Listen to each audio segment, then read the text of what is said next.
Hey, I'm Decathlon Gamer. Welcome back to FM23 Newton Heath, episode 59.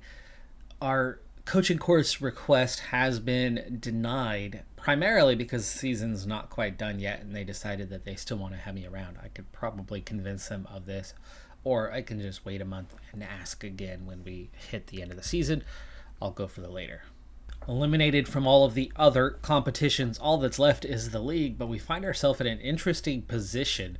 We have been hovering around 15th, 16th for ages, but then we went on a really, really good run in February, and we've had a decent March so far, and that combination has suddenly found us in 11th. Oh, well, okay, that's nothing to write home about, but oh, wait a second. 12th, Walsall, 60 points.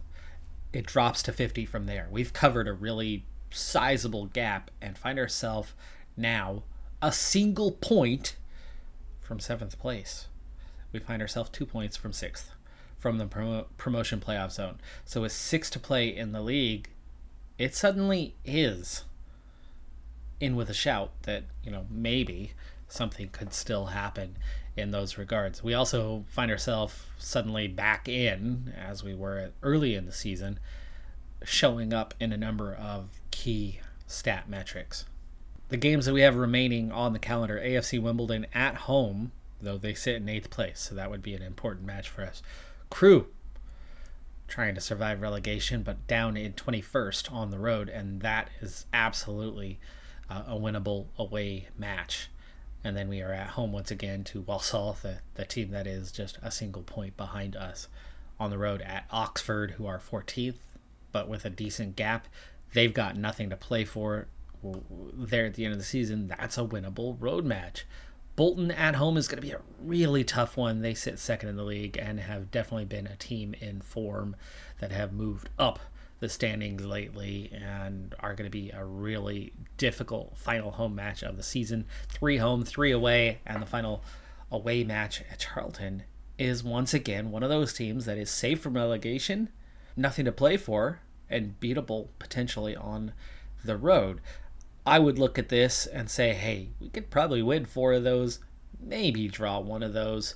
Bolton's going to be really tough, but there's some opportunities to score. Now, I wouldn't be surprised if we only managed to win about 3 of them and draw 1 and score about 10 points and ultimately be a little bit outside of the playoff zone. But it's possible that we can come away with, maybe 13 points, and that may be enough to do it. I think that would probably leave us a little bit short, but we'll see. I don't think we're really in contention at this point, but we'll see what happens. Not helping us is the fact that we are second in the injury table right now, but it's all minor stuff that the guys are going to be returning from fairly soon, at least. The problem for us, though, is that both Shackford and Dale Taylor, so both of our strikers, are down right now with injuries, pulled knee ligaments and a sprained knee ligament. The pull is a bit more minor. Shackford is missing less time. We should see him back in about a week, and we're looking for 2 to 4 weeks till the return for Dale Taylor. That is why we haven't been playing quite as well here in March. So on paper, yeah, it's looking like we can get some results, but when you throw in the injury table, you start to worry a little bit. The other guy should be back in a couple of days. AFC Wimbledon is currently managed by Phil Parkinson, the real-life Wrexham manager. Of course, he spent plenty of time at League One, so he's certainly familiar with the level. Ford is cleared to play 75, so we will put him in the starting lineup. Hope that he does not get hurt again, as we are very much lacking a striker. That means Lopalobai will likely move in, or somebody like Indewini moving on top before the end of the match. There are some guys that are on heavy match loads. They should ease off in the near future, but a lot of the bench is on heavy match loads, so those are the guys that, need to be on the bench, so there's not much I can do to replace the few that are tired here. Can't come away with this one. Shackford scores early, and we lose it in stoppage time. 90+4, Ronan Darcy. That game was very level otherwise, so that is incredibly disappointing to not come away with a point today. We looked very capable of that. But Not a major setback. Like I said, I do not think we really belong competing this season in that promotion playoffs. We shouldn't be seeing that happening right now. I'm glad that our reputation is catching up a little bit this year. That's what the club ultimately needs. Added to the disappointment was the fact that we were the ones that had the bulk of the XG. They didn't even get to 1 on the XG charts. So, yeah, coming away with the loss on that. Even more disappointing when it looks like not only should it have been 1-1, but it looks like it should have been 2-1 the other way around. Baggett is a regular for Indonesia and easily one of their best players, but Heath has just made his 3rd career cap, the 25-year-old goalkeeper, for Hungary. I mean, this is not a small nation. It's not a huge one in terms of the sport, but it's certainly not a small one. And he had a pretty decent 90 minutes with only giving up 1 and doing decently well in the loss to a pretty good Croatia. With those new squad members, relationships are starting to emerge. Taylor back in the side, cleared to play an hour, so we'll give him that much time and then hope that he doesn't pick up any additional injuries, but we very much need to get him back out there. Walsall just a point behind us. This is a pretty important match to at least get a point out of if we want to remain in contention, but realistically we need to bounce back and get a win here if we want to stay in with a shout for the promotion playoffs. But again, I'm not overly concerned with that. If it happens, it happens. We do get the 2-1 win with an 80th minute winner from Lapalo Bai. We did dominate the game, so the result was just about deserved. Here is a recap of those goals. Humphreys out to Ndoweni. Ndoweni cuts in. It looks like he's about to pass the ball, but he gets a little too much space. And the second one, straight after the kickoff? They scored straight after the kickoff. The third goal, Lapalo Bai, after the defense deflects the ball, pushes it wide. We're able to put that in the back of the net. You can see in terms of ratings, backline not having their best day, especially following the kickoff there. Man, that was immediate, straight after our goal. For now, that bumps us up to 9th place, but we are 5 points behind Hull, and that's the worrying piece, is that somebody's going to win some games here, not just the occasional. For us, just the occasional at the moment does improve the position, it improves the payout at the end of the season, I suppose, but that part really does not matter to us. The new youth intake is in, and with the low recruitment level, surrounded by a level that everybody else has much higher than what we have, we got beat pretty handily to the better players, and it really shows. This is a terrible. It's finally happened. Germany has overtaken Spain as the 2nd best league and are now in that position to get the additional Champions League position. 2 road games, 1 win, 1 loss, consolation goal, otherwise a dominant performance against Crew. And yet, not really. I mean, a lot of just early low 7s there, so, doing just enough to control. And a really unlucky one where we really didn't play very well at all, but we were coming away with a goalless draw until stoppage time. Our blaster came away with a winner for Oxford United to see us fall. 2 matches left in the season. Let's see where that puts us in the standings. Is there any hope? There's still some. 3 points behind Hull, but a bit adrift. I mean, we are 9th. And Coventry are all but locked in at +5 over Wimbledon. But Hull is the one that is in danger, and it's still really close down to 11th. Next up, though, is Bolton, who have guaranteed a promotion playoff spot, but they are also only a point ahead of Reading and Lincoln, so they really need to come away with a win. That's going to be a difficult task for us. Bolton Wanderers are going to be such a difficult match, but we'll see if we can come away with some points today. Even 1. Well, no, 1 won't be enough. At this point, we have to win our last 2 games to have any chance of moving into that promotion playoff zone. So this is going to be a must-win, but it's not a must-win. It's just a must-win under the circumstances, but I won't stress if we don't make it. As Heath, does he even get a piece of that, or did that just straight go off the bar? I didn't hear a ding. There was no suggestion that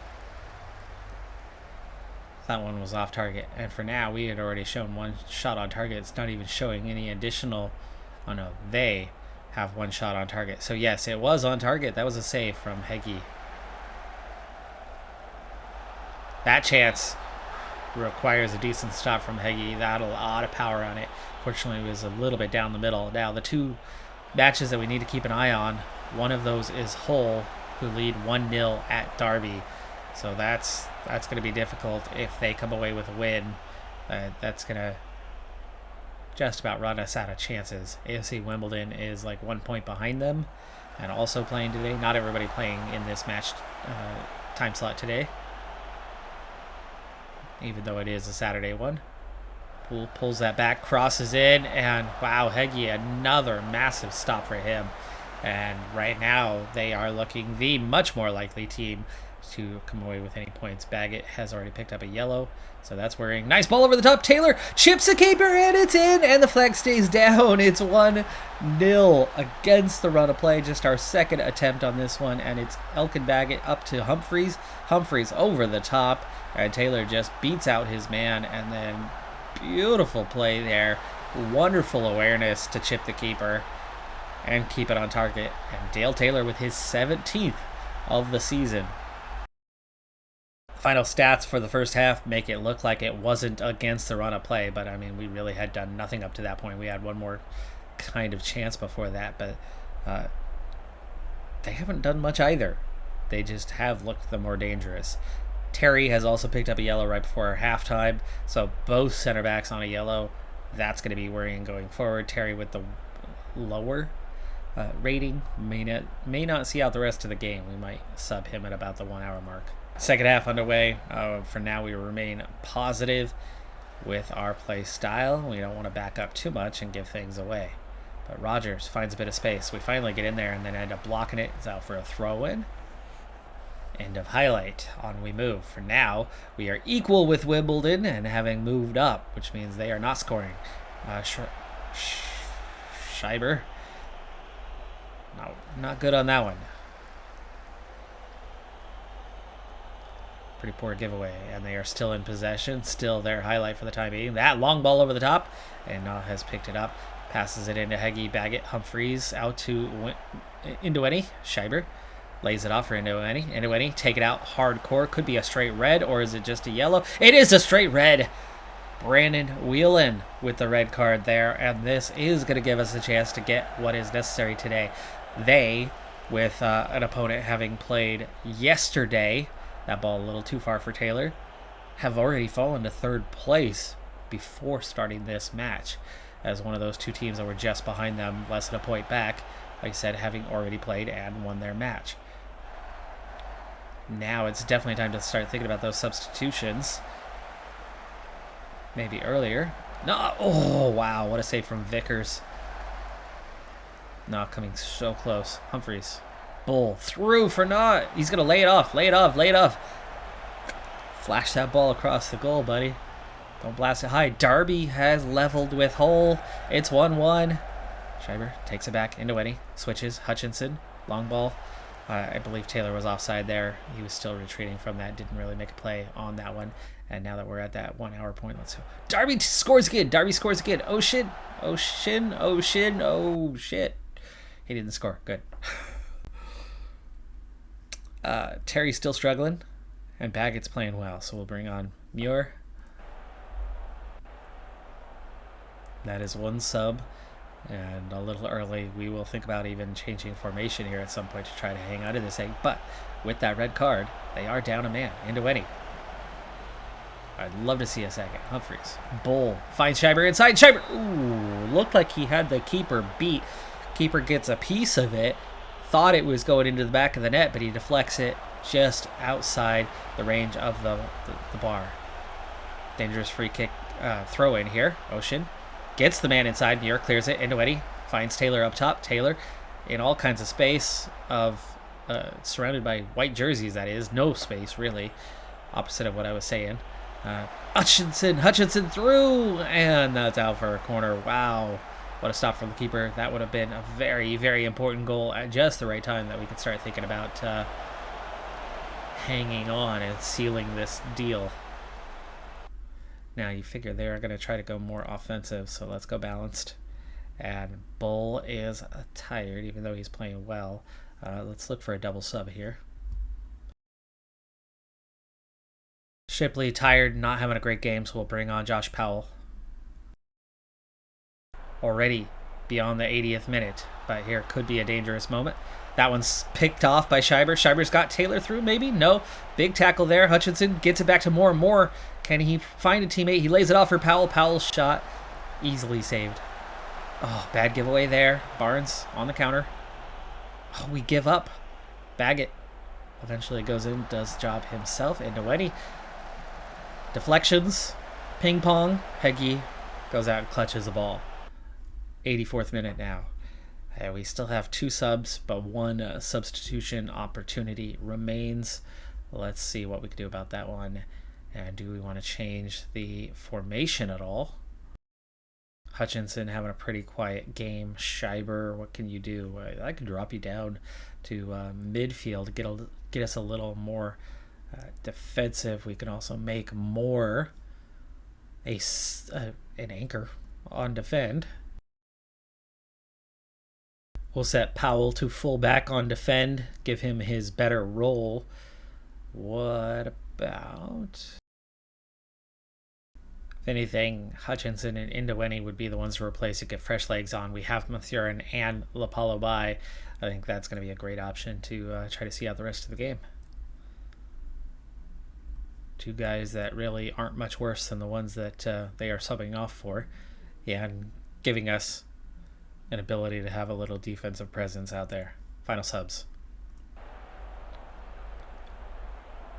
87th minute. 88th minute. Let's go ahead and start changing those instructions. Time wasting is on. We're going to play for those set pieces.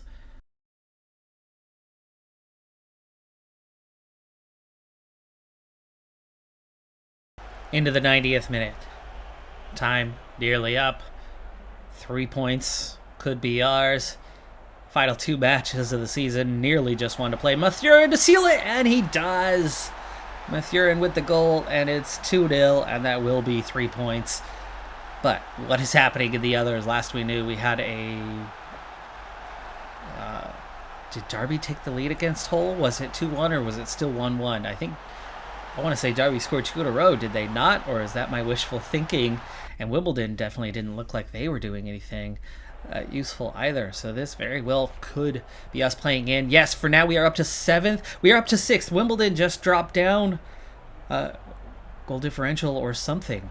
Our goal adding to the goal differential.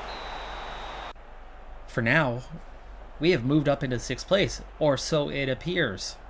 And it was the goal differential. We were +9. With the 1 goal lead, it put us to +10, and getting that second goal has seen us bump to a +11, which matches Wimbledon, and whatever tiebreaker there is, we scooted ahead of them. So Wimbledon remain 7th, and Hull have dropped from 6th to 8th with a goal differential difference. The 3 of us all tied on 70 points with a single match left to play. Now, that is not to say that we are actually firmly in that position, because Derby still have 2 to play, Crawley still have 2 to play, and each of them could overtake us with that extra game in hand. Massive match as Crawley and Derby play each other with that extra game. Crawley have beaten Derby 2-0, so Derby do not pick up the necessary points, but Crawley have, so they scoop a single point ahead. We are down to 7th now. My oh my, what a close contest here for that final promotion playoff spot. Right now it's Coventry on top, but Reading, Coventry, Bolton all swapping positions frequently, and actually even Lincoln still technically could overtake Reading. If Reading lose by multiple goals and Lincoln win by multiple goals, you could see that flip, but Wickham have already won the league. They have secured that title. Our final match is against Charlton, but we don't know what's going to happen with the others or necessarily who they are playing against as of yet, and it is a road match.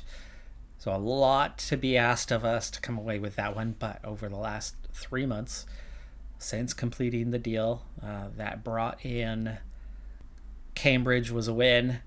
We had 1 draw, so that's 5 wins and a draw, 2 draws, 2 losses, 7 wins, 10 wins, 3 losses, and 2 draws.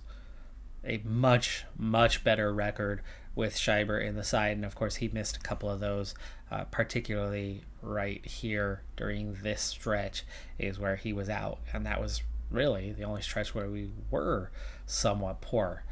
With him healthy, we're looking at 5 wins and a draw, 8 wins, a draw, and a loss. And that was a very close 1-0 loss that we had where it was that stoppage time one, and the team played poorly. But look who wasn't inside. No Dale Taylor. Schreiber did play that day, though. But I'm liking our chances of how we've been of late. However, we've been a team under no pressure whatsoever until all of a sudden this final match, we're a team that's going to be under pressure to squeeze into that last spot with 4 billion teams, 5 teams, all fighting for that last spot. How many are there actually officially that could take it? 68 and better. All the way down to Salford could still take it. Walsall is the only one who's fallen off the pace. And Oxford is the only one who was in that gap behind that has emerged ahead just a little bit of that chasing pack. But meanwhile, from Crawley down to Salford City, we're looking at 6 clubs for 1 final spot.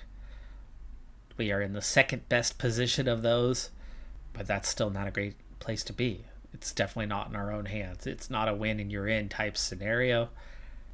It's going to be tough. Nobody has any games in hand any longer, so we are all down to that final match. That second position is still up for grabs. That 6th position is still very much up for grabs. We'll see what happens, and I'm going to have to turn that into a cliffhanger. We've got to see what happens next time. Plus, there's no way I'm going over the end-of-season stats without having played that game. I'm not going to save that for the next episode. The game is going to take place next episode. Sorry to do that to you.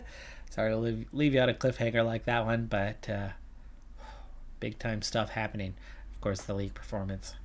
We were supposed to fight bravely against relegation, meaning they didn't even expect us to avoid it. They just wanted us to, not get pummeled. And here we are at the other end, fighting bravely for promotion. I'm Decathlon Gamer. Like, comment, subscribe, and I'll see you next time. Have a good one. Be safe out there, and bye for now.